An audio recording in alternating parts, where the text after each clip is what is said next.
in last class we were doing some I think dual nature of light, है ना? मैं dual nature के बारे में बात कर रहा था और मैंने आपको I have given you a brief idea of what is wave nature, what is particle nature, and what are the, let's say, experiment which we can let's say explain the wave nature and which can be explained by particle nature, right? इतना हो गया था क्या? कोई बताएगा मुझे क्या क्या पढ़ाया था लास्ट क्लास में? सर ये सब हो गया था। ठीक है, आपने बोला था कि लाइक 2-3 चीजें गूगल करो वगैरह, डिफ्रैक्शन, ब्लैक बॉडी और फोटो इलेक्ट्रिक इफेक्ट।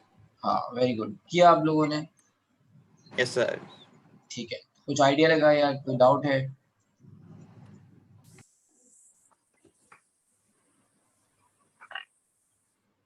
किसी को कोई डाउट नहीं है? ब्लैक बॉडी में डाउट है। हाँ सर फोटोवोल्टिक इफेक्ट कुछ तो था, तो वो सर्च किया तो आपने जो फोटॉन्स के बारे में समझाया था वो और वो जो फोटोवोल्टिक इफेक्ट है वो दोनों सेम ही लग रहा है, मतलब सेम है वो दोनों। देखो होता क्या है, फोटो इलेक्ट्रिक इफेक्ट थोड़ा सा बस डिफरेंस है, तो मैं थोड़ा बता देता हूँ फोटो इलेक्ट्रिक इफेक्ट के बारे में यहाँ पे।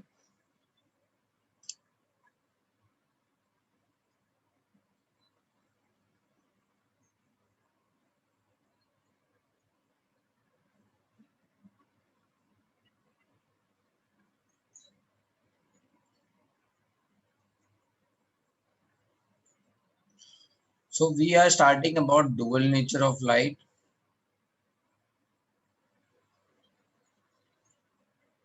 Dual nature of light में we have said कि यहाँ wave nature है, that could be like continuous flow of energy.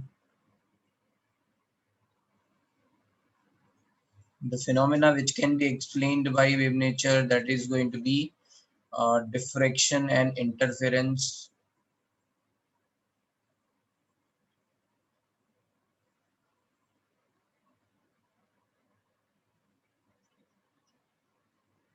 Etc. And particle nature,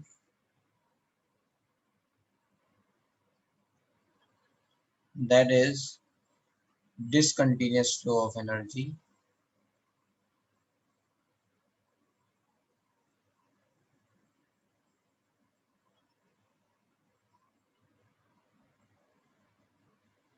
And examples are, let's say, black body radiation,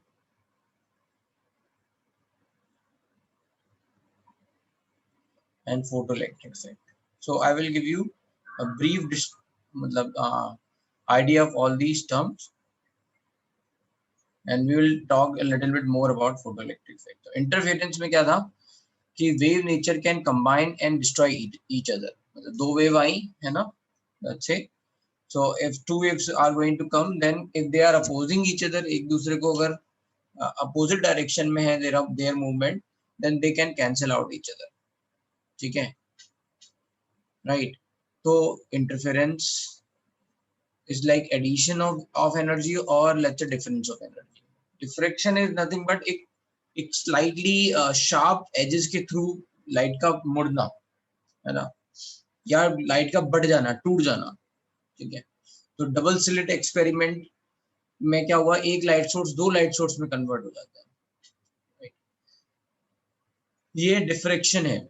black body radiation क्या है कि every particle, every body है ना, जो भी मैटर है, if any radiation is falling on it, it is absorbing the energy. इस energy को वो फिर क्या करता है, रेडिएट करता है खुद से. It is going to emit the energy, जो भी एनर्जी एब्जॉर्ब की है उसको इमिट करना स्टार्ट करेगा. And that emission of energy is going to be in the form of discontinuous flow of energy. Particle form में होगी, continuously ये energy flow नहीं हो रही होगी. So that is black body radiation.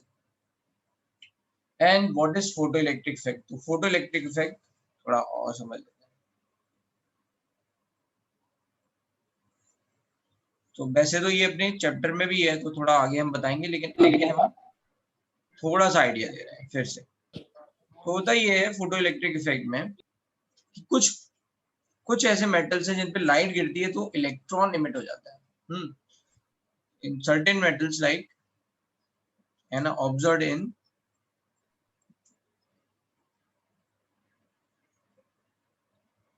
in certain metals like cesium, है ना, then we can say rubidium, potassium, etc. सब पे नहीं, है ना, केवल इन मेटल्स में ही ये दिखता है। क्या होता है,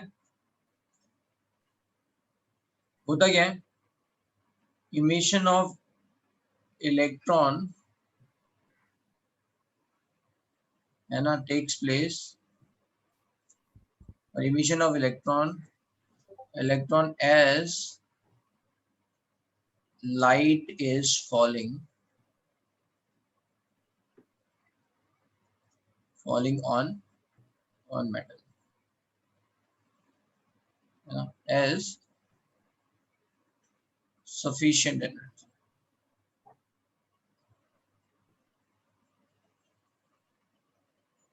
ठीक है, sufficient energy light is falling on metal। तो होता यह है कि अगर मान लो एक मेटल है, ये मेटल सरफेस है, उसके ऊपर हमने लाइट डाली,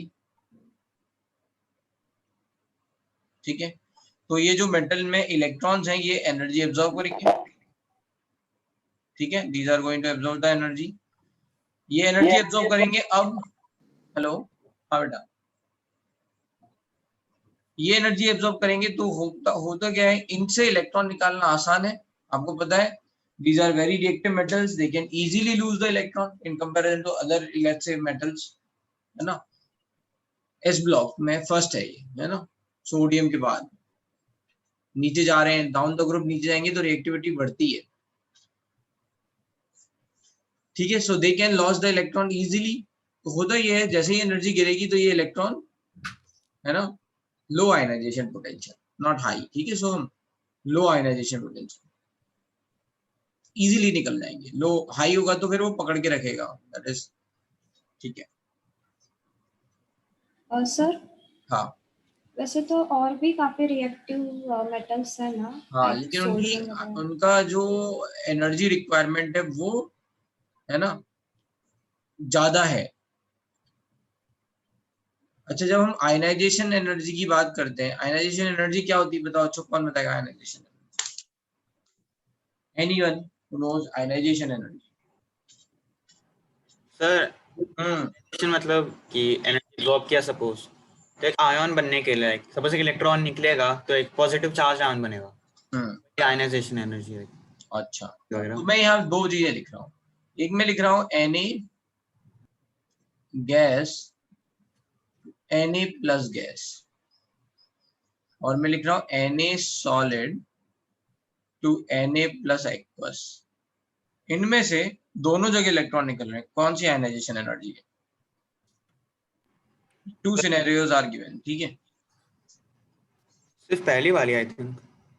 क्यों पहली वाली क्यों है? सर सेकंड में क्योंकि like it is more of ion splitting. Sodium को पानी में डाला आपने, Na प्लस बना,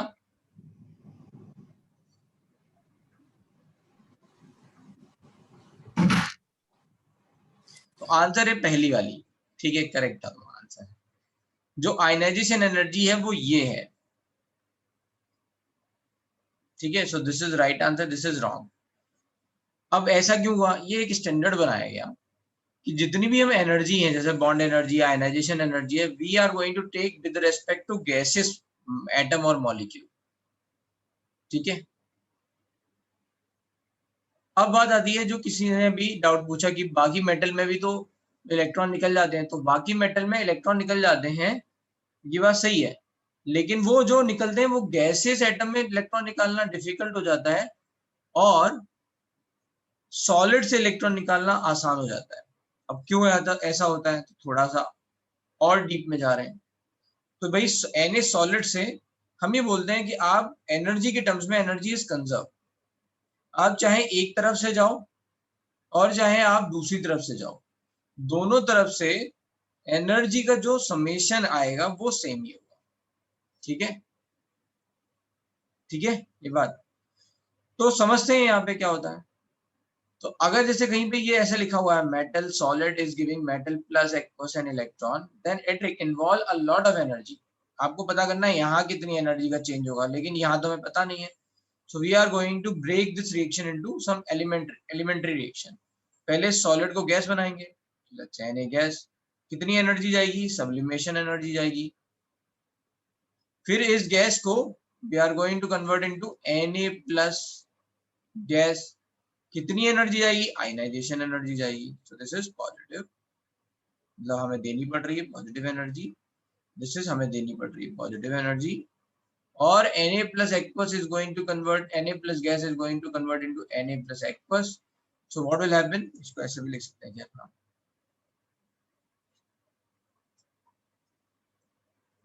एक बार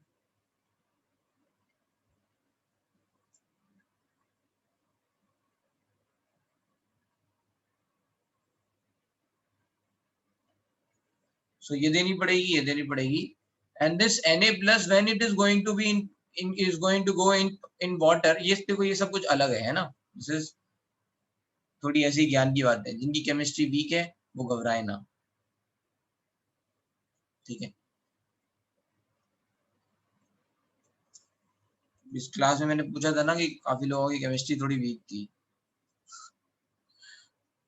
इसमें पूछा था ना तुम्हारे में। अच्छा कितने लोग ऐसे हैं जिनकी केमिस्ट्री थोड़ी वीक है, हाथ उठाओ, मतलब दे फील लाइक कि यार केमिस्ट्री मुझे नहीं आती।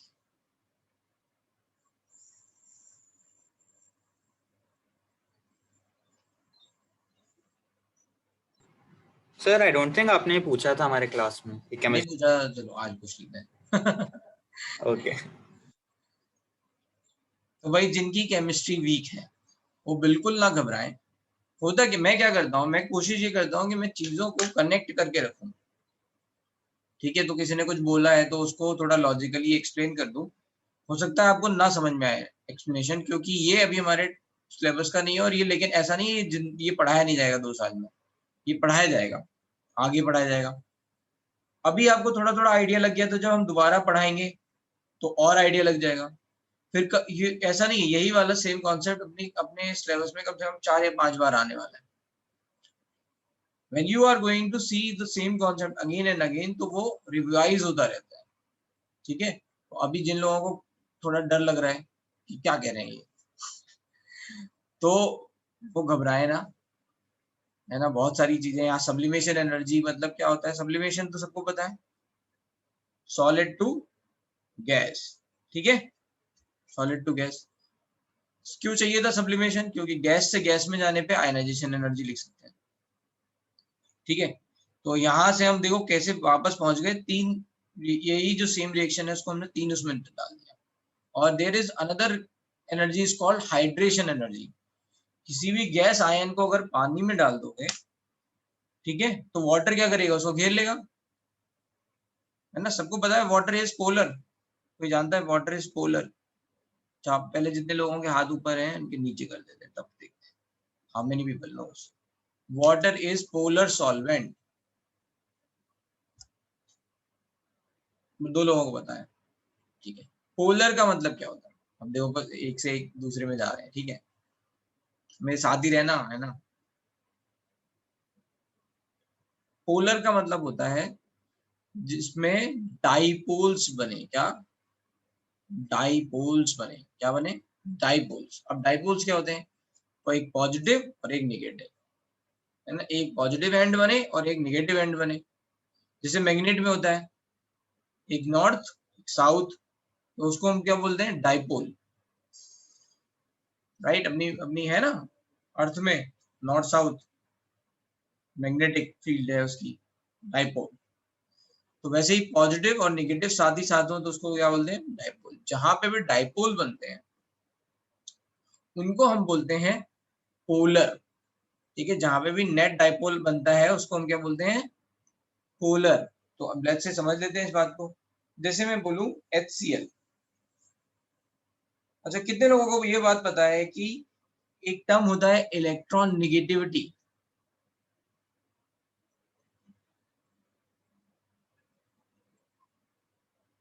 ठीक है। इलेक्ट्रॉन नेगेटिविटी का मतलब है सिंपल लैंग्वेज में greed for electron, simple language में अगर बोला जाए, है ना, लालच इलेक्ट्रॉन के लिए, greed for electron, electron negativity, simple language में हम ये बोल सकते हैं। तो जितने भी हेलोजन हैं, ऑक्सीजन है, ऐसे जो एलिमेंट हैं अपनी पीरियोडिक, अच्छा पीरियोडिक टेबल में का थोड़ा आइडिया है, हाइड्रोजन, हीलियम, लिथियम, ऐसा तो कहाँ कहाँ पे पोजीशंस है उनकी, ये थोड़ा आइडिया है ना, ये आइडिया है। Yes sir. ठीक है, तो जो बिल्कुल राइट साइड वाले एलिमेंट हैं जैसे हेलोजन्स हैं, ऑक्सीजन है, ये क्या है, मोर इलेक्ट्रॉन नेगेटिव होते हैं। ठीक है, तो ये क्या करते हैं, इलेक्ट्रॉन खींचते हैं, जहां से भी जिससे भी जुड़े होंगे ना, उनका काम ही यही है ना। ऐसे जिंदगी में भी तो ऐसे लोग होते हैं जो पैसे मांगते रहते हैं हमेशा। ठीक है, अच्छा मतलब कुछ ऐसे लोग भी होते हैं जिनके पास खूब पैसे हैं लेकिन फिर भी वो पैसे मांगते हैं ऐसे दोस्त देखे हैं? Yes sir. तो ये क्या है ना, एक तरह से वैसे ही है, ये एलिमेंट्स वैसे ही हैं, इनके पास खूब इलेक्ट्रॉन है बट लेकिन ये पैसे मांगने की आदत नहीं छोड़ेंगे, है ना। तो ये इलेक्ट्रॉन मांगते रहते हैं। तो ये क्या करते हैं, जब इलेक्ट्रॉन मांगेंगे तो बेचारे इसको इलेक्ट्रॉन देना पड़ेगा, ये इट इज लूजिंग इलेक्ट्रॉन, तो इसको बोल देते हैं डेल्टा पॉजिटिव। पूरा इलेक्ट्रॉन नहीं दे रहा है ना, थोड़ा इलेक्ट्रॉन दे दिया, थोड़ा चार्ज, तो उसको डेल्टा बोलते हैं। डेल्टा मतलब पार्शियल। कहीं पे भी अभी आप कैलकुलस पढ़ रहे होगे तो जब भी छोटा सा वर्क दिखाते हैं, छोटा सा डिस्प्लेसमेंट दिखाते हैं, तो dx डेल्टा, dx लिखते हैं ना, dx, वो d क्या है, वो डेल्टा है। ठीक है, तो यहाँ पे डेल्टा आ गया dx, तो डेल्टा पॉजिटिव चार्ज आ गया, तो इस पे क्या आ गया, डेल्टा नेगेटिव, तो बन गए ना डायपोल, पॉजिटिव नेगेटिव डायपोल बन गया, पोलर बन गया। तो ऐसे ही वाटर जो है, वाटर का स्ट्रक्चर ऐसा है, वाटर जो है हाइड्रोजन से खींच रहा है, तो ऑक्सीजन पे नेगेटिव ऐसे, एक ये डायपोल बना और एक ये डायपोल बना। ठीक है, ऐसे, तो ये ओवरऑल इसमें एक डायपोल मूवमेंट आ गया। अब ये वाटर जो है पोलर सॉल्वेंट है, तो होता क्या है, जैसे ही कोई चीज, है ना, पानी में डाली जाएगी तो ये देखने आएगा, अरे कौन आया, कौन आया है, राइट, वाटर देखने आएगा कि अरे भाई कौन आया है, और इसको घेर लेगा। कैसे घेर लेगा, ऐसे। ठीक है, तो अभी हम सर्टेनली एक डिफरेंट फील्ड में चले गए हैं। ठीक है,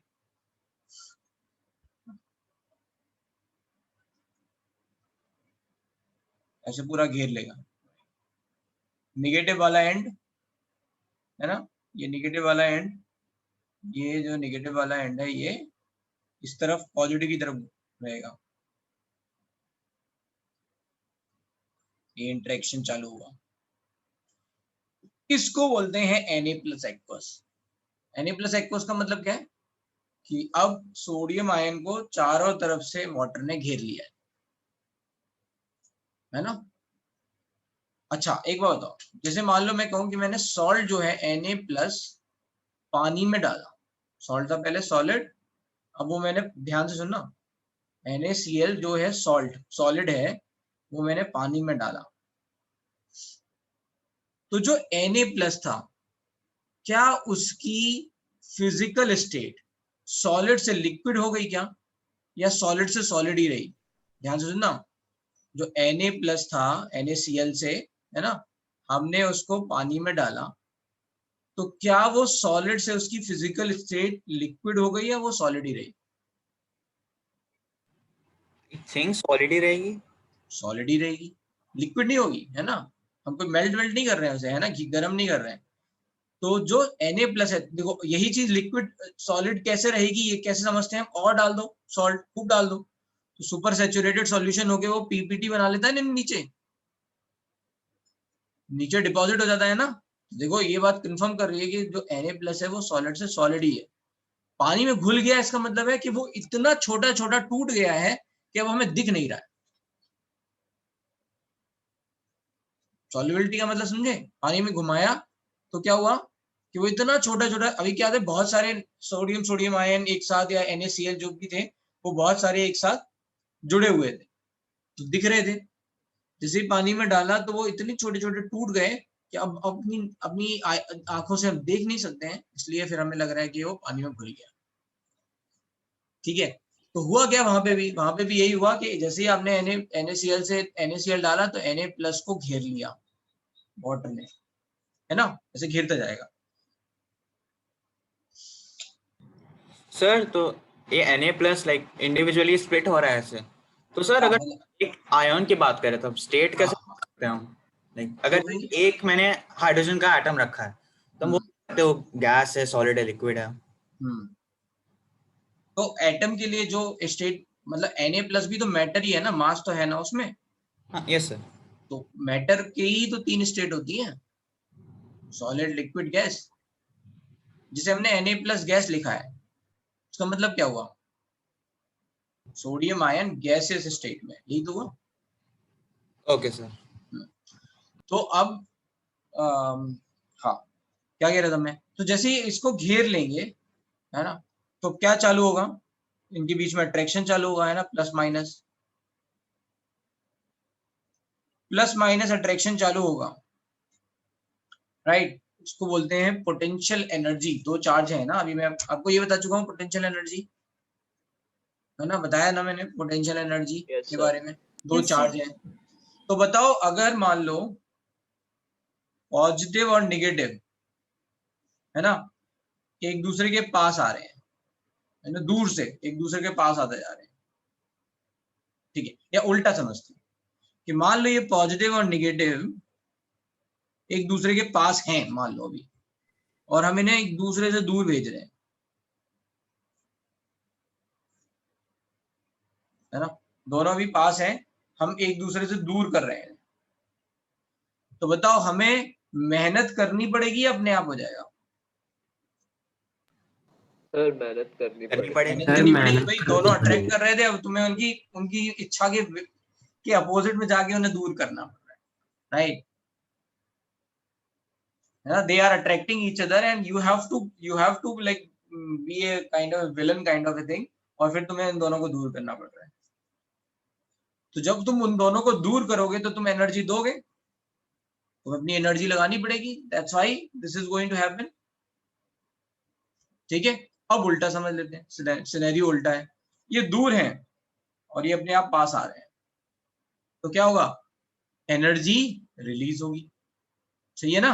अभी जब हम दूर कर रहे थे तो एनर्जी हमें देनी पड़ रही थी, we have to work hard, right. उल्टा जब ये पास आएंगे तो इनकी एनर्जी रिलीज होगी।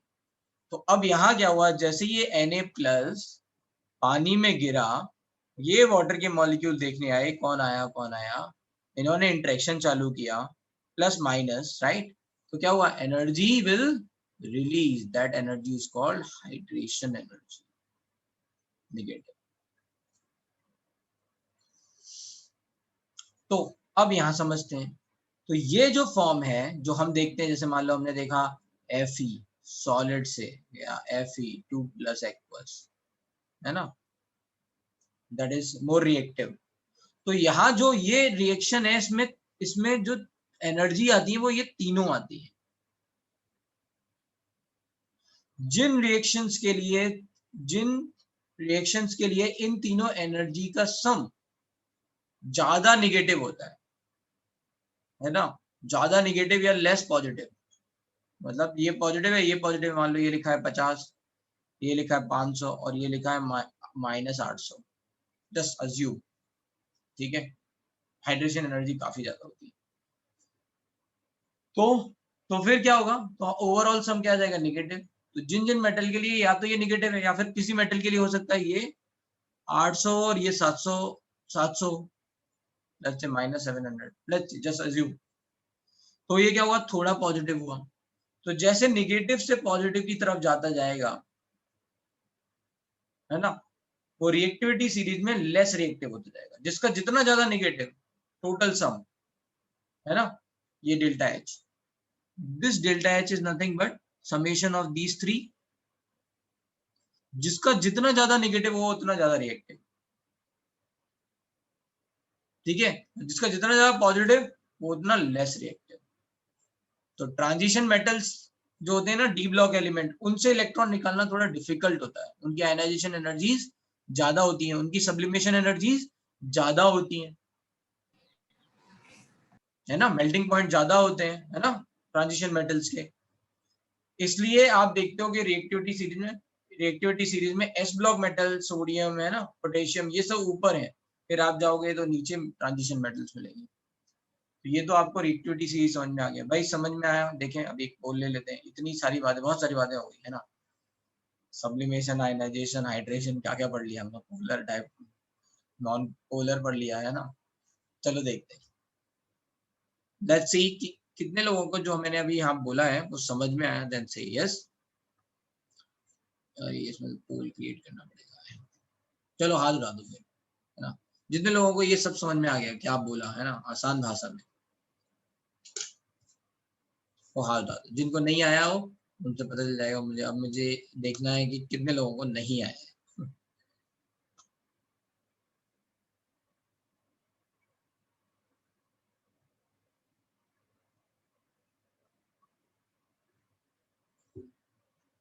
भाई 36 people are raising hand out of 53 में एक मैं भी हूँ, है ना, तो 52, अभी 39, 40 हो गए। चलो 40 लोगों को समझ में आया, लेट्स से, ठीक है। जो 8-10 लोगों को नहीं समझ में आया, ठीक है, जिनको भी नहीं समझ में आया, डोंट वरी, मैंने पहले ही बोला कि ये हम बस ऐसे ही पढ़ ले रहे हैं। अभी किसी ने पूछा था डाउट तो इतना सब समझाया, तब जाके अब आपको क्लियर हुआ होगा कि अच्छा ठीक है, बाकी सारे में, है ना, करेक्ट ना। किसने पूछा था भाई, तुम उनको आ गया समझ में जिसने पूछा था ओरिजिनल डाउट की, और मेटल सर रिएक्टिव होते हैं वो कैसे हो रहे हैं? Yes sir. तो वो इसलिए होते हैं कि उनकी हाइड्रेशन एनर्जी ज्यादा होने लग जाती है, पानी में वो इलेक्ट्रॉन दे रहे हैं, अपने आप गैसेस में नहीं दे रहे हैं। और ionization energy is valid for let's say gases. तो एनीवे अब हम चलते हैं यहाँ पे। तो अब मैं ये सब पूरा रब कर रहा हूँ। We were doing photoelectric effect.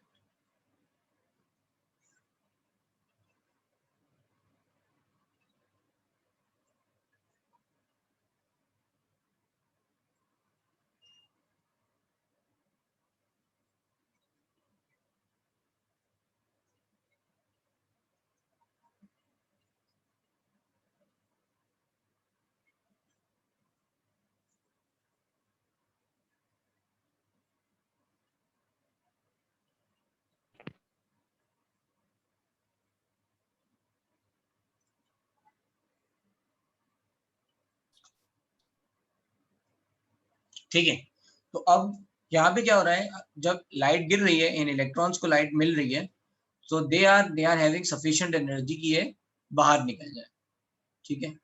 जैसे ही बाहर निकलेंगे तो क्या हो जाएगा, सर्किट कंप्लीट हो जाएगा, वो कैथोड ट्यूब वाला एक्सपेरिमेंट टाइप ही समझ लो, है ना। अब यहाँ पे बस इतना है कि ये जो है, ये जो प्लेट है, इस पे लाइट गिर रही है, ये हमने बैटरी से जोड़ रखा है, और यहाँ एक एमीटर लगा रखा है। जैसे ही ये लाइट, ठीक है, जैसे ही, सॉरी, ये वाला इधर वाला है, थोड़ा सा गलत हो गया, ये वाले पे गिर रही है,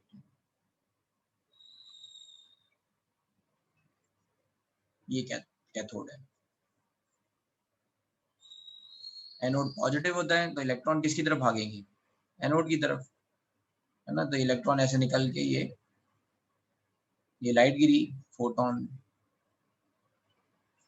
तो ये जाके यहाँ मिलेंगे। जैसे ही यहाँ मिलेंगे तो सर्किट कंप्लीट हो जाएगा, है ना, सर्किट कंप्लीट हो जाएगा, डिफ्लेक्शन दिख जाएगा। तो ये तो था फोटो इलेक्ट्रिक इफेक्ट कि लाइट गिरी, इलेक्ट्रॉन निकले कैसे कंफर्म हुए, इधर हमने एक पॉजिटिव इलेक्ट्रोड डाल के रखा हुआ है, तो उससे पता चल गया ये सर्किट कंप्लीट हो गया। इसका यूज कहाँ होता है, वो जो लाइट सेंसिटिव जितने भी आप देख रहे हो एप्लीकेशंस, सब में होता है, उनको बोलते हैं फोटोवोल्टिक सेल। जैसे आप कहीं खड़े हुए, दरवाजा खुल गया, बंद हो गया, तो वहाँ एक ऊपर सेंसर वगैरह कहीं लगा रहता है। इट इज एक्चुअली चेकिंग की, है ना, कौन उसके सामने खड़ा हुआ है। तो ऐसा होता है कि जैसे उस पे एक लाइट गिर रही है, एक पर्टिकुलर एंगल पे उस पे लाइट गिर रही है, जब वो लाइट गिरना बंद हो जाती है तो वो, है ना, सिग्नल दे देता है कि अब यहाँ से कोई सामने खड़ा हुआ है, ओपन दैट, राइट। तो ये सब जगह पे जहाँ पे भी लाइट सेंसिटिव है वहां पे ये फोटोवोल्टिक सेल यूज हो रहे हैं, ठीक है।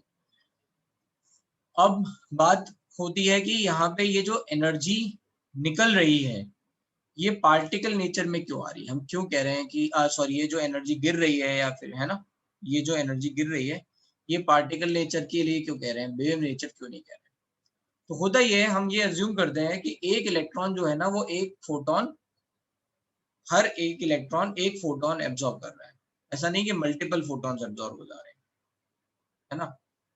तो होता ये है कि इस वाले फॉर्म में this formation, this emission of electrons और फॉलिंग ऑफ लाइट, इसके बीच में कोई टाइम लैग नहीं होता है। जैसे ही लाइट गिरी तुरंत इलेक्ट्रॉन निकलते हैं, ऐसा नहीं कि आप खड़े हो गए 5 मिनट बाद दरवाजा खुल रहा है, राइट। जैसे ही आप खड़े हुए तुरंत एक्शन हुआ and then it is starting to open the door. तो जैसे ही फोटोन गिरा वैसे ही इलेक्ट्रॉन निकला। अब ये इसका क्या मतलब हुआ, इसका मतलब ये हुआ कि वेव नेचर तो जैसे मान लो एक कंटिन्यूस फ्लो ऑफ एनर्जी है, तो एनर्जी पर सेकंड के हिसाब से फ्लो हो रही है, जैसे 10 joule energy per second flow हो रही है। मान लो इमिशन ऑफ इलेक्ट्रॉन के लिए 50 जूल एनर्जी चाहिए, तो that means it will take 5 seconds to get that energy, sufficient energy. Now electron will emit out, है ना। हो सकता है कुछ मेटल्स में 10 जूल ही हो, लेकिन कहीं कहीं पे ऐसा समझ सकते हैं ना कि 50 जूल होगी तो इलेक्ट्रॉन निकलेगा, एनर्जी निकलेगी या नहीं निकलेगी, या सॉरी इलेक्ट्रॉन निकलेगा या नहीं निकलेगा, ठीक है। तो देखा ये गया कि इसमें टाइम लैग नहीं है, चाहे कोई भी आप लो, है ना। अगर आपने सफिशिएंट एनर्जी डाली है तो इलेक्ट्रॉन निकलेगा ही निकलेगा, इमिशन होगा ही होगा, है ना। अब इसका क्या मतलब है कि क्या किसी भी एलिमेंट से इलेक्ट्रॉन निकाल सकते हैं? यस, किसी भी एलिमेंट से हम इलेक्ट्रॉन निकाल सकते हैं। उसके लिए आपको एनर्जी ज्यादा डालनी पड़ेगी, और जो हम लाइट देखते हैं, है ना, जो भी हम लाइट की बात कर रहे हैं, जो हमें नॉर्मल लाइट मिल रही है उसमें आसानी से इलेक्ट्रॉन किन किन मेटल्स में निकल जाता है? Sodium, potassium and potassium, rubidium and caesium में। इसलिए एप्लीकेशन में ये तीन आते हैं, ठीक है। इसलिए ऑब्जर्व्ड इन का मतलब ये है कि ये जनरल यूज में दिख रहे हैं। बट क्या कोई मुझसे पूछेगा कि सर किसी से भी इलेक्ट्रॉन निकल सकता है? तो यस, किसी से भी इलेक्ट्रॉन निकल सकता है। If you are going to put the sufficient energy की लाइट को अगर डालोगे तो इलेक्ट्रॉन निकल जाएगा, ठीक है। मतलब ज्यादा एनर्जी डालनी पड़ेगी बाकी सारे मेटल्स के लिए। तो ये देखा गया कि अगर वेव नेचर होता then there should be a time lag, एक टाइम लैग बनता, है ना, to acquire the sufficient energy. यहाँ क्या है, पार्टिकल नेचर है, तो फोटोन जो लाइट का जो पार्टिकल माना गया वो सफिशिएंटली खुद में एनर्जी एब्जॉर्ब करा हुआ है, खुद में इतनी एनर्जी रखा हुआ है। जैसे ही टकराया वैसे ही उसने एनर्जी ट्रांसफर की और इलेक्ट्रॉन निकल गया। इतनी बात समझ में आ रही है? फिर से समझ लेते हैं व्हाट आई एम सेइंग, ठीक है। तो यहाँ पे देखा गया कि जैसे ही लाइट गिरी वैसे ही इलेक्ट्रॉन निकला, there is no time lag. फिर इस पे सोचा गया कि ये टाइम लैग क्या है, अलग अलग जैसे मान लो मेटल पे चेक किया गया, राइट, कि टाइम लैग है। सब में ऐसा ही हुआ, या तो इलेक्ट्रॉन निकलेगा या नहीं निकलेगा, ठीक है। और जब इलेक्ट्रॉन निकलेगा तो उसमें कोई टाइम लैग नहीं होगा। तो बोला गया कि ये वेव नेचर नहीं हो सकता है। क्यों? Wave nature it will require certain let's say time to emit the electron. तो आप समझो, जैसे आप एनर्जी दे रहे हो, है ना। So energy is falling falling falling, एक पर्टिकुलर लिमिट के बाद यू कैन से कि यार ये एनर्जी जो रिक्वायर्ड एनर्जी उससे ज्यादा हो जाएगी तो इलेक्ट्रॉन निकल जाएगा। So there is need to be like certain time difference to gain that much energy. वो टाइम डिफरेंस मिला नहीं तो बोला ये वेव नेचर नहीं हो सकता, है ना। वो टाइम डिफरेंस मिला नहीं, लाइट गिरी तुरंत इलेक्ट्रॉन निकला। तो सोचा गया कि इसका मतलब क्या है, वो जो एनर्जी है सफिशिएंट एनर्जी वो पार्टिकल के फॉर्म में है, वो डायरेक्टली जाके इलेक्ट्रॉन को ट्रांसफर हो रही है, ठीक है। तो ये क्या हो गया, एक तरह से पैकेट ऑफ एनर्जी है ना। आपने वो एनर्जी जैसे डाली इलेक्ट्रॉन को, तुरंत वो एनर्जी ट्रांसफर हुई और एकदम से निकल गया। So that's how we are saying this is particle nature. Clear है ये बात? Yes sir. ठीक है। Yes sir. तो उस टाइम पे एक साइंटिस्ट थे, तो उसमें आता है प्लैंक्स क्वांटम थ्योरी। तो this was first given was Planck's, है ना। प्लैंक ने ये बात सबसे पहले ही बोली, तो वो हम समझ गए। आज का जो टॉपिक है, अब हम पढ़ाई स्टार्ट कर रहे हैं, ठीक है। पुराना जो था वो सब इधर उधर की बातें थी। So from here,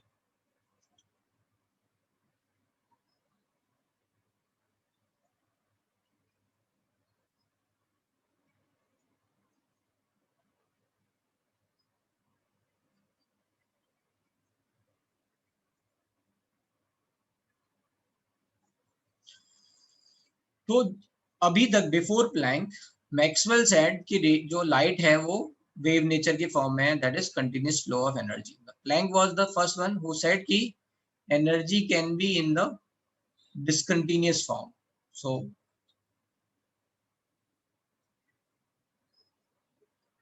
energy,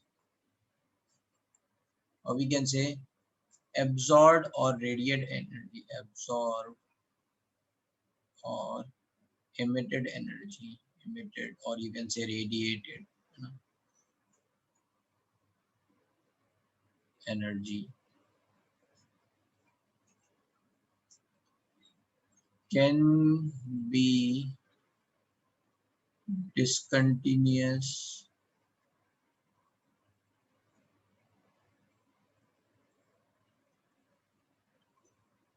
in form of small discrete packets of energy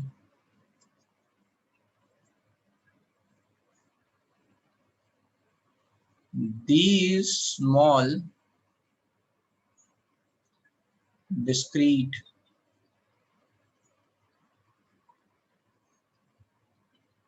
packets of energy are called quantum or quanta.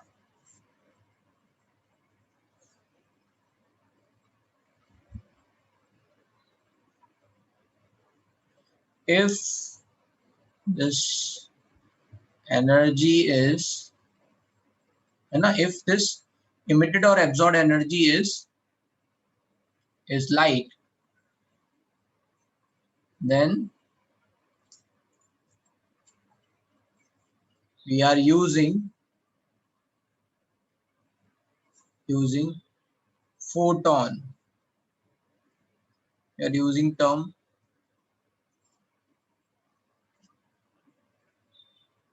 photon in place of quantum. ठीक है। तो अब ये जो रेडिएटेड एनर्जी है ना, वो बहुत सारी अलग अलग तरह की एनर्जी हो सकती है। तो ये कह रहे हैं कि कोई भी एनर्जी है जो रेडिएट हो रही है या एब्जॉर्ब हो रही है, this is not the always is not going to be continuous, ठीक है। इट कैन बी डिसकंटिन्यूअस, और ये डिसकंटिन्यूअस होगी तो किसके फॉर्म में होगी? स्मॉल पैकेट्स के फॉर्म में होगी, packets of energy. These packets of energies are called quanta, ठीक है। तो क्वांटम और क्वांटा, लेकिन लाइट के लिए, लाइट के रेफरेंस में अगर हम बोल रहे हैं तो उसको क्या बोलेंगे? फोटोन, ठीक है। लाइट के लिए उन्होंने एक डिफरेंट टर्म यूज कर लिया है, that is called photon.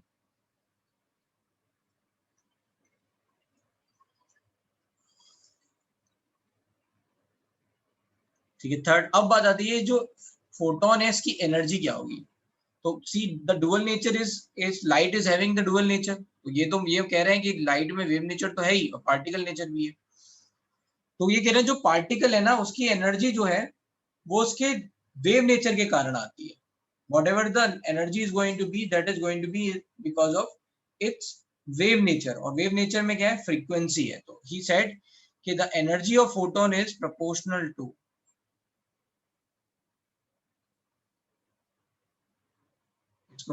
to frequency of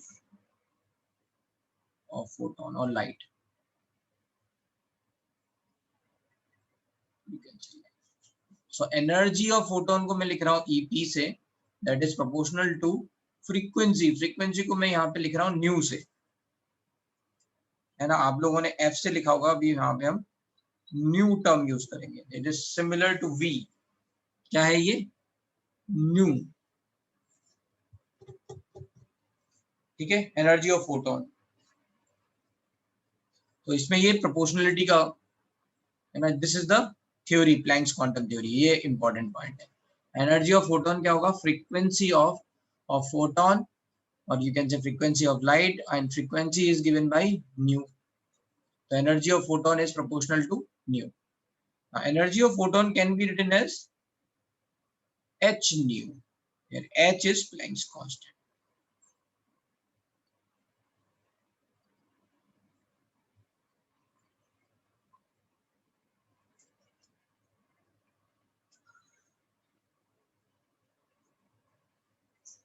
अच्छा, फ्रीक्वेंसी की यूनिट क्या होती है?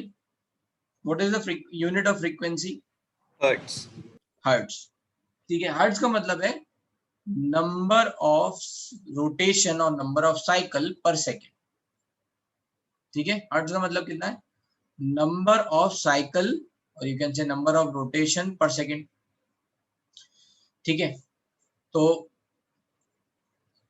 We are going to write, पहले तो लिख लेते हैं h की वैल्यू। h की वैल्यू होती है, what is the value of h? 6.626 into 10 to the minus 34, which we are going to usually take as 6.63.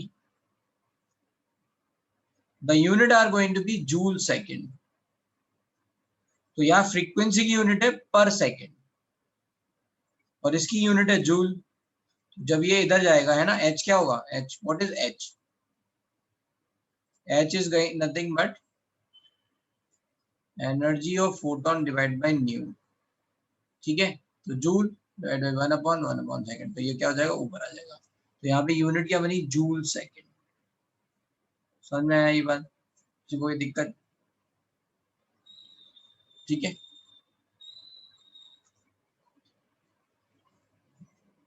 और ये वैल्यू याद रखनी है। तो energy of photon can be, है ना, this is the exact, let's say we are going to take it approximately 6.63.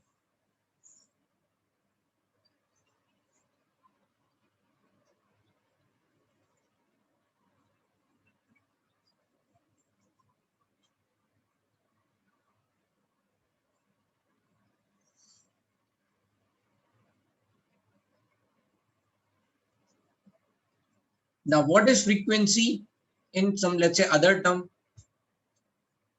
frequency क्या है ना? frequency can also be written as speed by wavelength.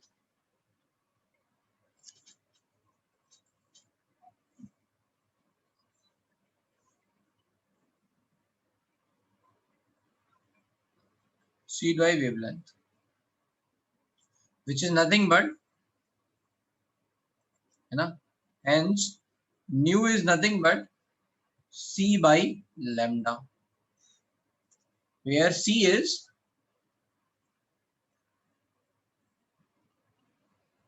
speed of light और c की value कितनी है? 3 into 10 to the power 8 meter per second. 3 into 10 to the power 8 meter per second, or you can say 3 into 10 to the power 5 kilometer per second. That is nothing but 3 lakh kilometer per second. ठीक है, ये speed of light है। Lambda क्या है? Lambda is, this is called lambda,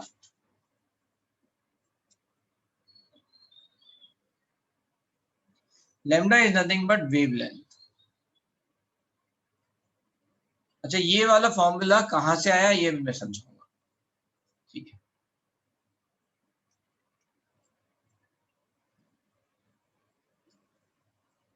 ठीक है, तो but समझ लेते हैं कि nu is nothing but c by lambda, तो hence we can write, energy of photon is nothing but h c by lambda. This is another formula.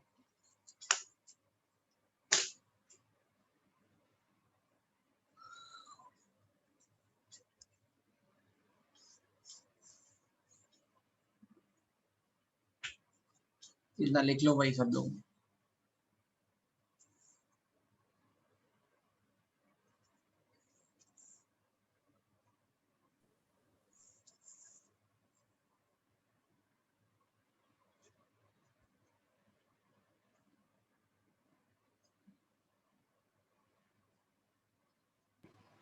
Sir थोड़ा फालतू डाउट है बट वो कैपिटल होना चाहिए स्मॉल?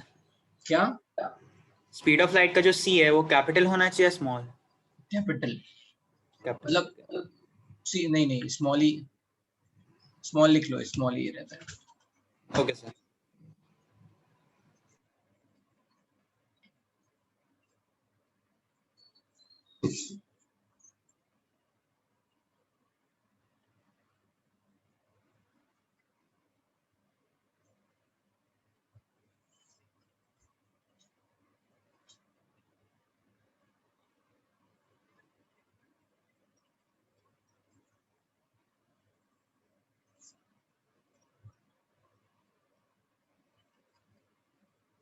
ठीक है, तो ये तो हो गए भाई एच सी वाई लैम्डा। अब समझते हैं ये फॉर्मूला आया कैसे।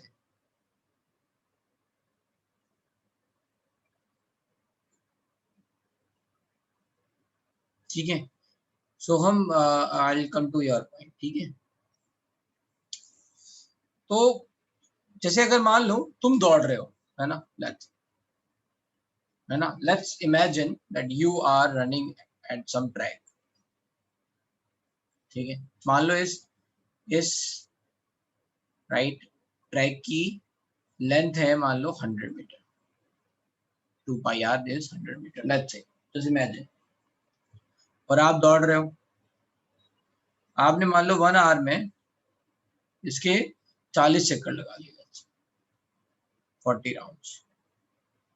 So what's your frequency?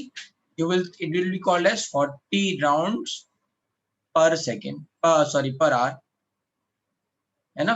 Rounds और साइकिल पर आवर हो जाएगा, क्योंकि आप तो आर में नंबर ऑफ चक्कर लगाओगे। अब इलेक्ट्रॉन बहुत तेजी से दौड़ रहा है या लाइट बहुत तेजी से मूव कर रही है, राइट, तो उसके लिए क्या होगा, लाइट के लिए पर सेकंड आ जाएगा term. So that is frequency 40 round per hour. अगर हम ध्यान से देखें तो ये क्या लिखा हुआ है, 40 राउंड मतलब आपने टोटल डिस्टेंस कितनी ट्रेवल की, 40 इंटू 100 टोटल डिस्टेंस। एक राउंड की डिस्टेंस कितनी थी, 100। तो if you are going to cut total distance divide by the distance of 1 round, है ना, then you can say what is frequency. ठीक है, व्हाट इज फ्रीक्वेंसी। अब हम सेकंड में समझ लेते हैं। मान लो अब जो हमने बात यहाँ पे राउंड के लिए बोली है, मान लो वो हम सेकंड में बोल रहे हैं, same thing. So I am saying कि आप पर सेकंड मान लो 40 राउंड्स लगा रहे हो, तो what is frequency, round per second. That is nothing but, अगर मैं बोलूं दैट इज नथिंग बट एक सेकंड में चली हुई डिस्टेंस है। 40 राउंड्स पर सेकंड अगर आप दौड़ रहे हो, है ना, फ्रीक्वेंसी है ये आपकी। तो एक सेकंड में what is the distance you have travelled, that is 40 round, speed into time. ठीक है, पर सेकंड, तो क्या आ जाएगा, वो इक्वल्स टू स्पीड हो जाएगा 40 rounds per second. Now what is the distance travelled by this 40 rounds, है ना। स्पीड आपको बदल गई कि 40 राउंड पर सेकंड आप कर रहे हो, लेकिन अगर मुझे कोई मीटर में बोलेगा what is the speed, speed तो राउंड पर सेकंड ऐसे नहीं बोली जाती ना। Speed is going to be called as kilometre और मीटर पर सेकंड ऐसे करके। तो उसको कन्वर्ट करोगे राउंड को, तो क्या करोगे, एक राउंड की लेंथ से मल्टीप्लाई करोगे, तो 40 into 100, this is going to be actual speed per second. What is the length of one round, that is called wavelength. एक पूरे वेव की लेंथ तो क्या बोलते हैं, वेवलेंथ। तो डिवाइड बाई लैम्डा, तो ये क्या हो जाएगा, c by lambda. Nu is nothing but c by lambda. ये फॉर्मूला समझ में आया कैसे आया, फिर से समझ लेते हैं एक बार लास्ट। तो मैं ये कह रहा हूँ कि let's say what is your frequency. So I am just assuming कि let's say 40 rounds per second तुम्हारी फ्रीक्वेंसी है। How we come to this 40, तो हम कहेंगे कि भाई बताओ एक सेकंड में कितने चक्कर लगाए और एक चक्कर की डिस्टेंस कितनी है, तो total distance is going to be 40 rounds के हिसाब से 40 into 100 which is nothing but speed.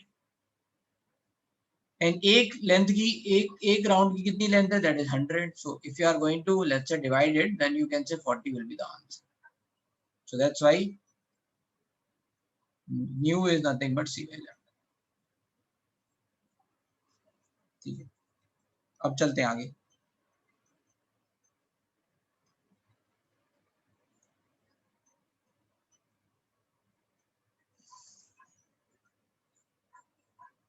Another point, अगर मान लो ये तो हो गई एक फोटोन की एनर्जी, मान लो एक लाइट सोर्स है, मान लो एक बल्ब है,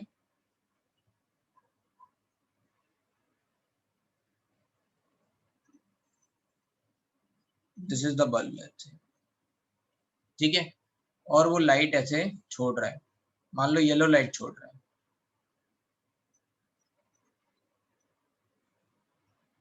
yellow light of wavelength let's say 6000 angstrom,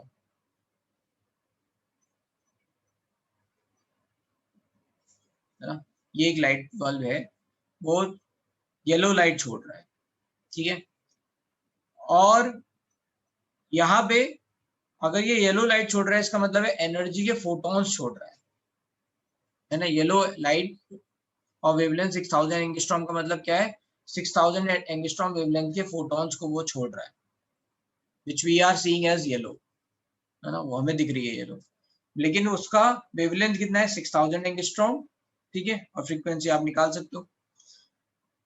तो मैंने बोला बताओ कितने नंबर ऑफ फोटॉन्स छोड़ेगा, how many number of photons छोड़ेगा, है ना. तो what we are going to say कि total energy is going to be emitted by E total is nothing but n number of photons emitted per second into energy of photon, है ना, यही तो होगा टोटल एनर्जी कि एक photon की energy कितनी है और कितने नंबर ऑफ फोटॉन्स निकल रहे हैं, where n is number of photons emitted out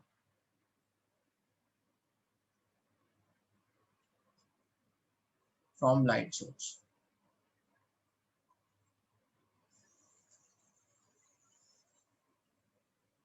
ठीक है, तो अब थोड़ा समझ लेते हैं. जैसे मान लो मैंने बोला कि ये जो है ना, इस बल्ब की रेटिंग 60 वॉट है,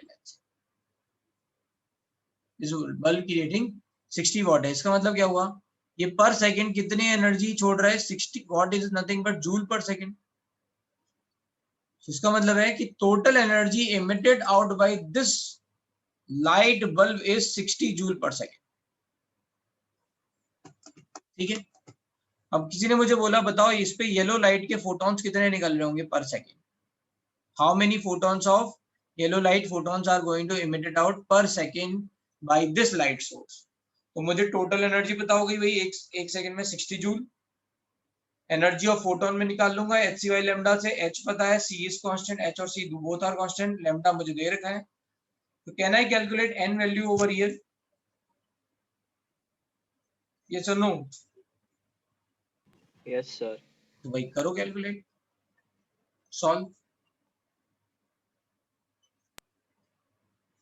total energy is given as 60 joule per second.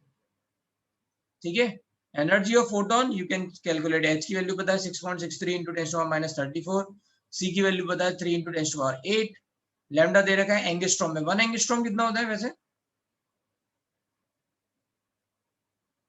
10⁻10 metre, क्या होता है 1 एंगस्ट्रॉम 10⁻10 मीटर. तो let's see what is the N value, देखते हैं कितने लोगों की कैलकुलेशन अच्छी है.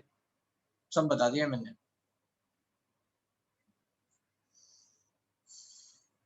अच्छा, मीनवाइल अगर किसी को कोई डाउट है then they can ask.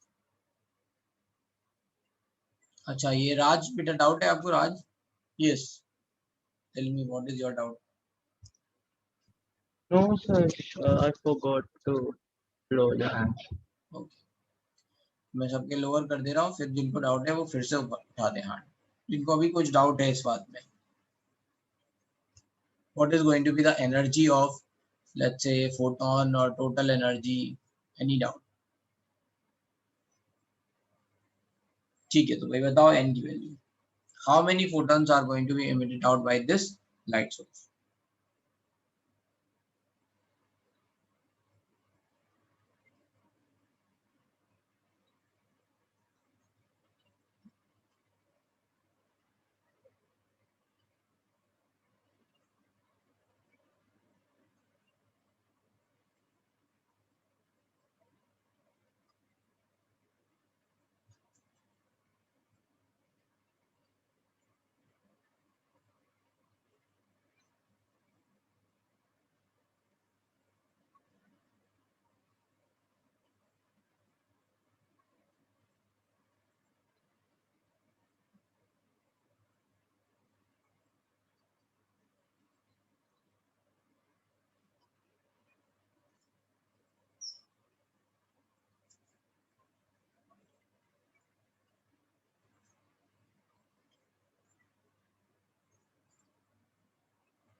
C value is 3 into 10 to the power 8 meter per second.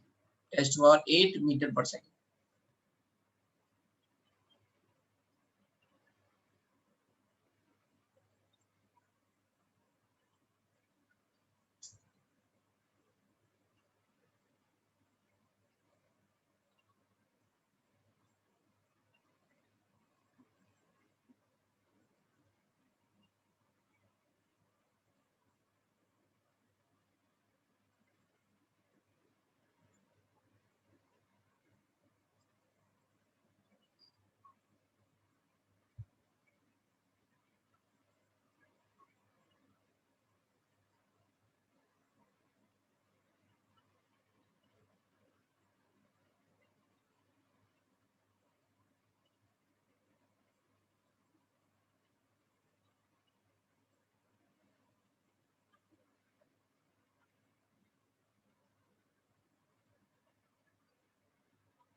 हाँ कैलकुलेशन इतनी इतनी धीरे धीरे सब तो बता दिया मैंने.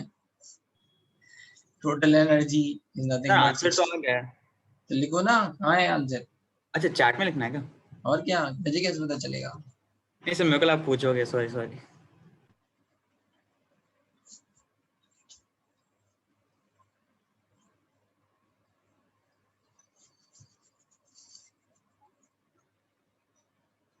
भाई सोहम सॉरी नॉट सोहम शुभम है ना. शुभम आपका इतने नंबर ऑफ फोटोन्स तो नहीं होंगे ना. कुछ पावर आएगा 10 टू पावर. माइनस में नहीं आएगा पावर. माइनस तो और कम हो गया ना. सोचो इमेजिन मेरे को मेरे पास 100 रुपए हैं. कोई मेरे पास 10 टू पावर -2 रुपए हैं है ना. 10 टू पावर 19 हो सकता है. -19 नहीं होगा. देखो इसका -35 आ रहा है. अरे एक फोटोन माइनस में कैसे पहुंचेगा.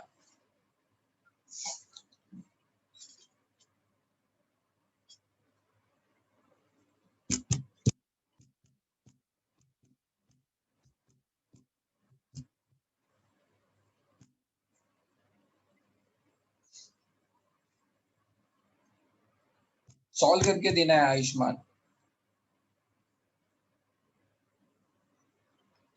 चलो बहुत लोग आगे पावर बहुत अलग अलग आ रही है ना. तो लेट्स सी कि क्या है क्या है. तो पहले तो ये बात है कि जब भी आप क्वेश्चंस देखो अभी 10th तक क्या था ना थोड़ा यूनिट का प्रॉब्लम नहीं होता था क्योंकि लगभग लगभग सब जगह एक ही यूनिट होती थी. यहाँ यूनिट का प्रॉब्लम होता है. ठीक है तो आपको ध्यान रखना पड़ेगा. तो जैसे अगर मैंने एनर्जी टोटल ली है ना. Solution I am writing then it is nothing but 60 watt or you can say 60 joule per second. They are talking about 1 second only है ना. number of photons in 1 second. तो टोटल एनर्जी क्या हो जाएगी 60 joule.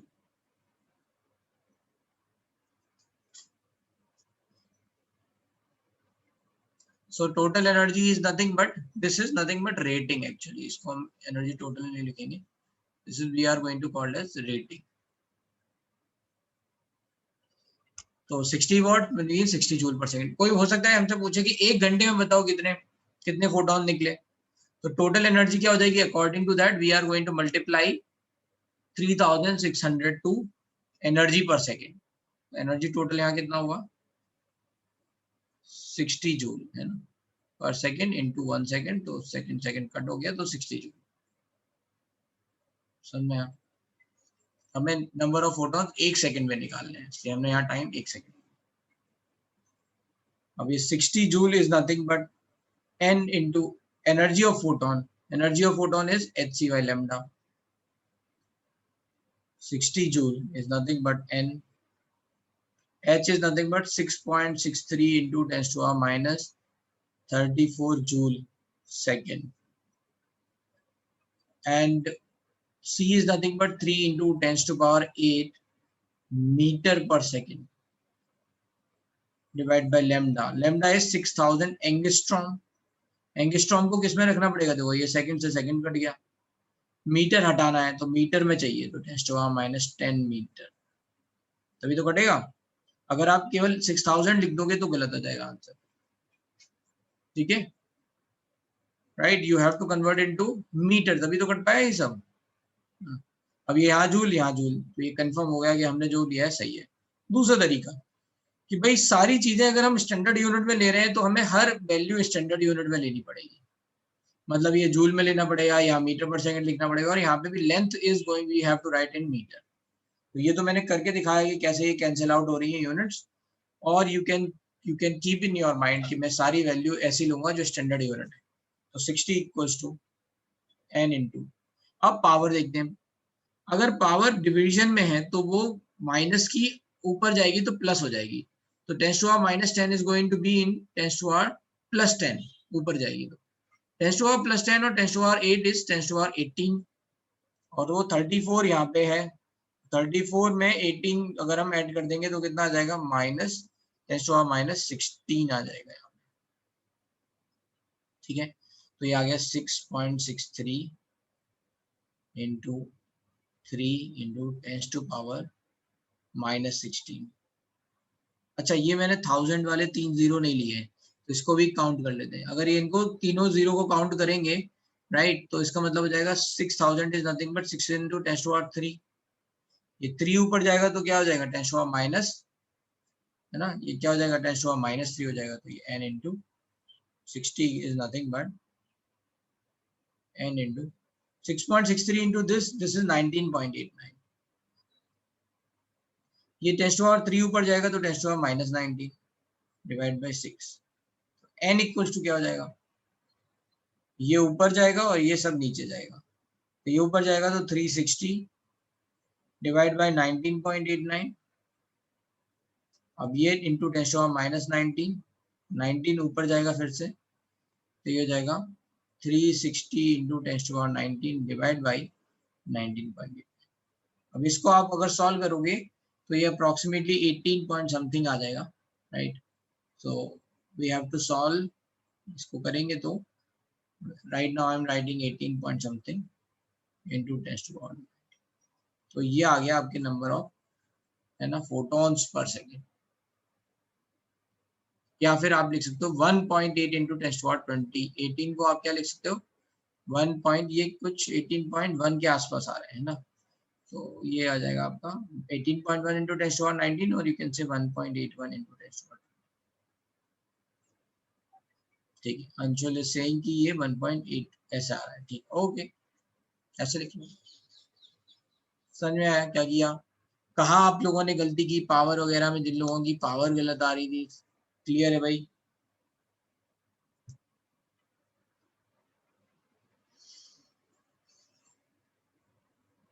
तो power में कई लोग गलतियां करते हैं. ठीक है, तो ऐड होनी है और कहाँ सब्ट्रैक्ट होनी है उसमें आपको थोड़ा ध्यान रखना है. हाँ, you can rise 18 into 10 to power 19. वो तो और 4 ऑप्शन होंगे ना, you have to check which one is more closer to your answer. Srishti, चलना है 4 ऑप्शन में देख लेना है कौन सा आपसे आपके आंसर के पास है.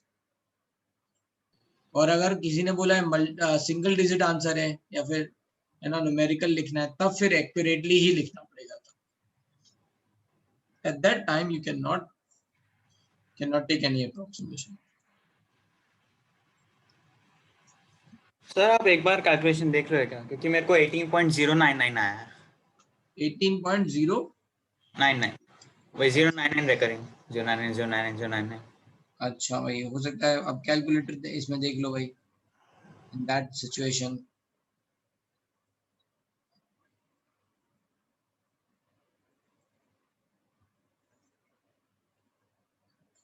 हाँ, नहीं, 099.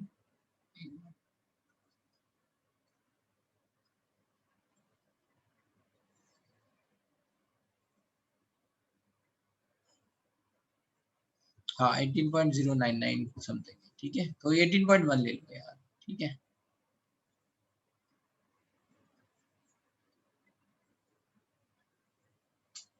ओके, तो ये बात समझ में आ गई सबको। अब कुछ इंपॉर्टेंट पॉइंट्स हैं, उनको थोड़ा और समझ लेते हैं। That is called wave characteristic. Actually ये थोड़ा पहले बता देना चाहिए था, यहाँ कंप्लीट कर लेते हैं। Sorry, important terms in wave nature, important terms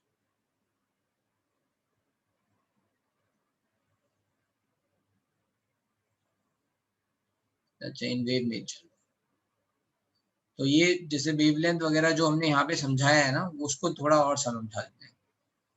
तो अगर पहला टर्म है वेवलेंथ, व्हाट इज वेवलेंथ? अगर कोई वेव है लाइक दिस,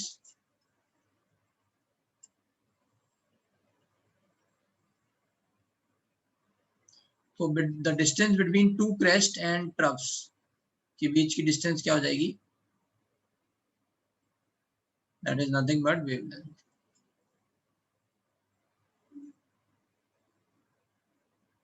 है ना। Distance between two consecutive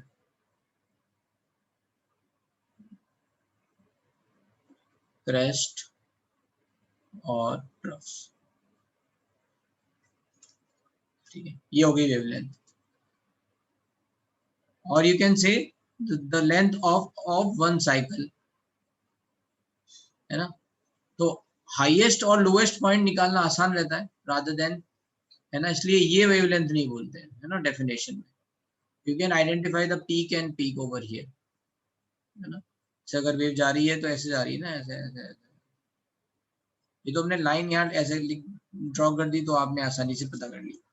so that's why the it is very, है ना, ये नहीं लिखते हैं, बट ये all this is also wavelength. अगर मैं ऐसे बना रहा हूँ तो ये जो लेंथ है ये वेवलेंथ हो जाएगी, the length of one cycle, ठीक है। ठीक है, सेकंड, अच्छा यूनिट क्या होंगी इसकी? यूनिट भी देख लेते हैं। Unit generally you are going to see first, let's say nanometer, which is nothing but 10 to the power minus 9 meter. Second is angstrom. 1 nanometer is 10 to the power minus 9. 1 angstrom is 10 to the power minus 10 meter. और भी होंगी third, 1 picometer, that is 10 to the power minus 12 meter. ठीक है, ये हो गई कुछ जो कॉमनली आती है, वो ये यहाँ पे लिखती है। तो अब थोड़ा ध्यान रखना, नैनोमीटर, एंगस्ट्रॉम, तो इनके बीच में रिलेशन क्या हो गया? 1 nanometre is nothing but 10 angstrom. तो अगर मैंने बोला 600 नैनोमीटर की एक जो है वो वेव जा रही है 600 नैनोमीटर, तो वो कितना हो जाएगा एंगस्ट्रॉम में? 6000, है ना, 10 से मल्टीप्लाई कर देंगे, ये वेवलेंथ हो गया। दूसरा, सेकंड, स्पीड और वेलोसिटी, यू कैन से।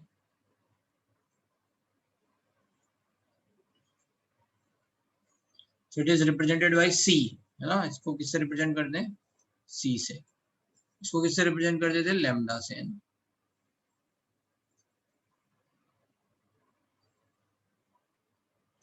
For light, speed is represented as, or it is represented by c.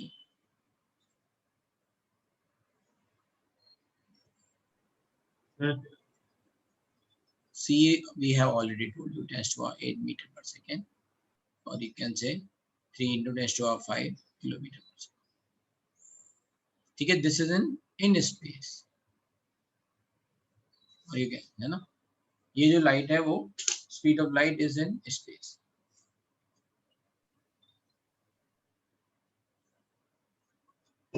So we are not going to change this value, so space में मान लेंगे। अब थर्ड, सर ऊपर जो थर्ड ऑप्शन था unit का 1 pm में, उसमें पी क्या, पीएम क्या है? Picometre, pico,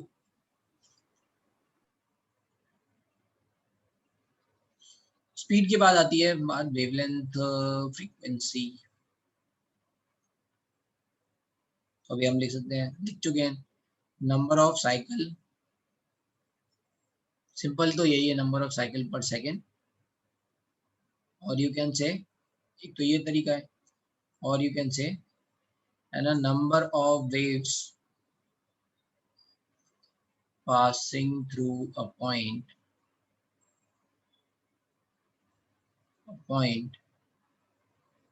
in 1 second. So let's say ये wave nature है, right? And this is how wave is, let's say, moving on, right? तो मान लो ये हमने एक पॉइंट, इमेजिनरी पॉइंट डिसाइड कर लिया, तो इस इमेजिनरी पॉइंट से कितनी नंबर ऑफ वेव्स पास हो चुकी है ना, कितनी नंबर ऑफ वेव्स पास हो चुकी है पर सेकंड, वही क्या होगी, इसकी फ्रीक्वेंसी होगी, है ना। How many rounds are happening in 1 second, that means मैं कहूँगी, जैसे मान लो ये एक आप राउंड ले रहे हो, मैं कहूँगी इस पॉइंट से आप कितनी बार 1 सेकंड में गुजरोगे, उतने ही तो आप राउंड पूरे करोगे, है ना। What is the correct form of writing unit, metre per second, दोनों सही है बेटा, है ना। So do you can write like this also, ये ज्यादा बेटर होता है जब यूनिट वगैरह आप पढ़ रहे होगे उसमें। अब आसान भाषा में तो हम ऐसे लिख ले रहे हैं,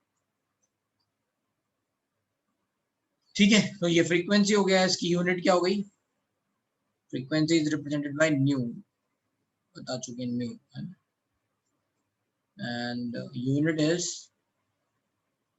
hertz, or you can say cycle.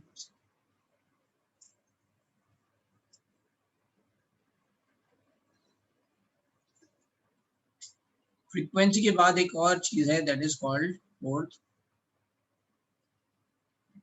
Wave number, and that is represented by nu bar, that is represented by nu bar. तो nu और nu bar में डिफरेंस है, nu is frequency and nu bar is wave number. That simply means number of waves in 1 unit length, है ना। एक unit length में कितनी waves आ जाएंगी, कितनी साइकिल आ जाएंगी। तो मान लो ये कोई लेट्स से ऐसे वेव हो जा रही है, तो मैं कह रहा हूँ बताओ 1 मीटर में मान लो ये 4 वेव आती है, let's say this is 1 metre, ये यूनिट लेंथ है। So how many waves are coming in one let's say 1 metre, so we are going to say 4, तो वेव नंबर क्या हो जाएगा, nu bar is nothing but 4, ठीक है। 4 in 1 meter, so this is going to be 4 meter inverse, है ना। ये क्या हो जाएगा, 4 units are going to come in 1 meter, that means the new bar is nothing but 4, और इसकी यूनिट क्या हो जाएगी, मीटर इनवर्स, ठीक है। Number of waves in per unit length. Formula क्या है, फॉर्मूला है new bar is nothing but 1 by lambda. तो लैम्डा बताता है व्हाट इज वेव लेंथ, मान लो वेव लेंथ है 10 सेंटीमीटर, है ना, वेवलेंथ है 10 सेंटीमीटर, तो 1 मीटर में कितनी वेव्स आ जाएंगी, 100 डिवाइड बाई 10, तो 10 आ जाएगा, तो आपने लिख लिया 10, या फिर आप लिख सकते हो 1/10 सेंटीमीटर। इस सेंटीमीटर को you can convert into metre, so you can say 10 into 10⁻²मीटर, this 10⁻², so ये जब ये ऊपर जाएगा तो ये आ जाएगा 10 मीटर। बट यहाँ जो यूनिट लेंथ है वो फिक्स नहीं है कि ये इसकी यूनिट क्या है ना। This unit length can be meter, this could be kilometer, this could be centimeter, this could be angstrom, कुछ भी हो सकता है, but most common these two है ना, unit length।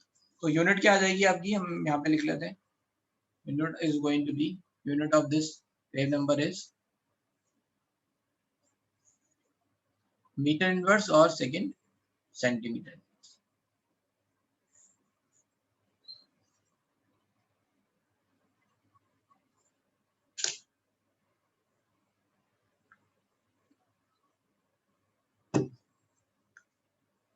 है ना, ये तो हमने एग्जाम्पल समझाया।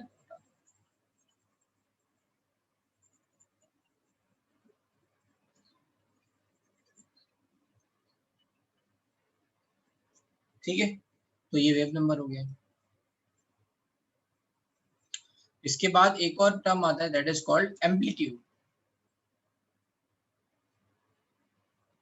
Amplitude is represented by capital A, that is nothing but height और depth of crest and trough. तो ये क्या हो जाएगा, हाइट ऑफ crest,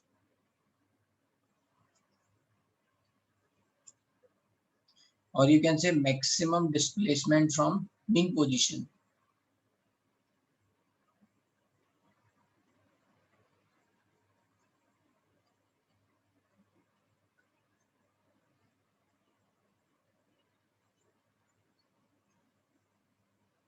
तो कोई भी जैसे मान लो ये वेव जा रही है, right, what is the, let's say, maximum distance from the mean position displacement? So that is nothing but amplitude. ठीक है, तो इसमें जो कुछ बातें लिखनी याद रखने वाली थी वो ये है कि न्यू क्या होता है, सी बाई लैम्डा, और न्यू बार क्या होता है, 1 बाई लैम्डा, है ना। याद क्या रखना है, important relation.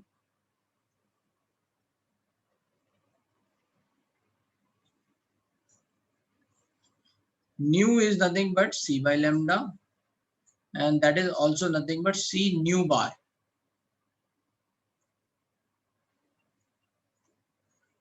And 1 by lambda is nothing but nu bar. ये याद,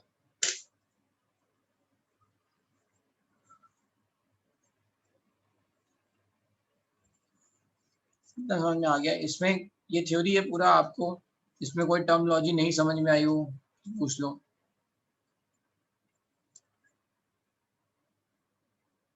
ठीक है, वेव नंबर क्या होता है, how many waves in 1 unit length. अब वो 1 यूनिट लेंथ हम पे है कि हम कौन सा लेना चाह रहे हैं, मीटर लेना चाह रहे हैं, सेंटीमीटर लेना चाह रहे हैं, किलोमीटर लेना चाह रहे हैं। तो ठीक है,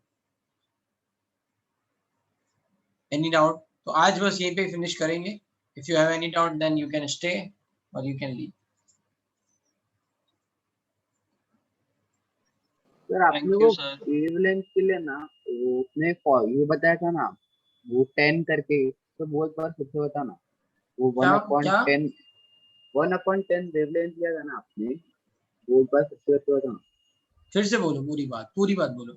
नहीं सर, वो आपने वो वेव नंबर है ना, वेव नंबर उसका फॉर्मूला लिखा 1/1 बाय लैम्बडा, और उसमें आपने वेवलेंथ की वैल्यू सब्स्टिट्यूट की थी 10 मीटर पर सेकंड ऐसे। तो बहुत बार बताना। तो फिर से मैं बता दे रहा हूँ। जैसे मान लो मैं कहूँ कि एक वेव है जिसकी वेवलेंथ है मान लो 10 सेंटीमीटर, लेट्स से। किसी ने मुझसे पूछा वेव नंबर क्या है, ठीक है। तो एक हो सकता है कि मैं कहूँ कि 10 सेंटीमीटर को I will convert into metre, that is 10 into 10⁻⁻² metre, क्योंकि centimetre is 10⁻²। So which is going to become as, है ना, 10⁻⁻1, और यू कैन से, अगर ये आपको नहीं समझ में आ रहा है then you can directly write 0.1 metre. 0.1 metre को फिर आप लिखोगे तो ये 0.1 ऊपर चला जाएगा, तो 10 1/मीटर, दैट इज मीटर इनवर्स। तो एक तो आ सकता है कि मैं लिख दूं कि मेरा जो वेव नंबर है वो हो जाएगा 10 मीटर इनवर्स, इसका मतलब है 10 in 1 metre. Let's say somebody saying नहीं, हम तो सेंटीमीटर में ही रखेंगे, तो उसका आंसर क्या होगा, उसका आंसर होगा 0.1 सेंटीमीटर इनवर्स, है ना। तो वेव नंबर के दोनों आंसर सही है। इट डिपेंड्स ऑन कि which unit you want to take, तो यूनिट इज इंपॉर्टेंट। अगर आप सेंटीमीटर ले रहे हो तो आपका 0.1 आएगा, अगर आप मीटर ले रहे हो तो 10 आएगा। तो ऑप्शंस दे रखे होंगे आपको, अगर कोई वेव नंबर पूछ रहा होगा तो आपको उसी के हिसाब से लेना है। समझ में आइए? हाँ सर। सर हाँ सर, पिछले लेक्चर में मतलब तो E/M रेशियो की वैल्यू पॉजिटिव होती है या नेगेटिव? तो E/M में चार्ज अगर इलेक्ट्रॉन का ले रहे हैं तो नेगेटिव आएगी, प्रोटॉन ले रहे हैं, अल्फा पार्टिकल ले रहे हैं, पॉजिटिव आएगी।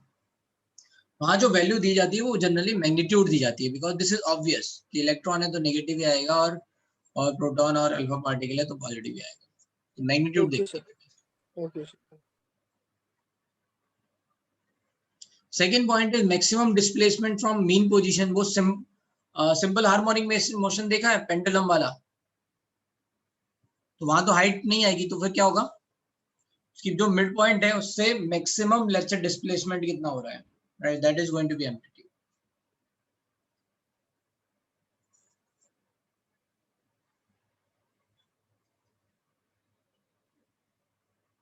चले ठीक है, हो गया, डन, बाय।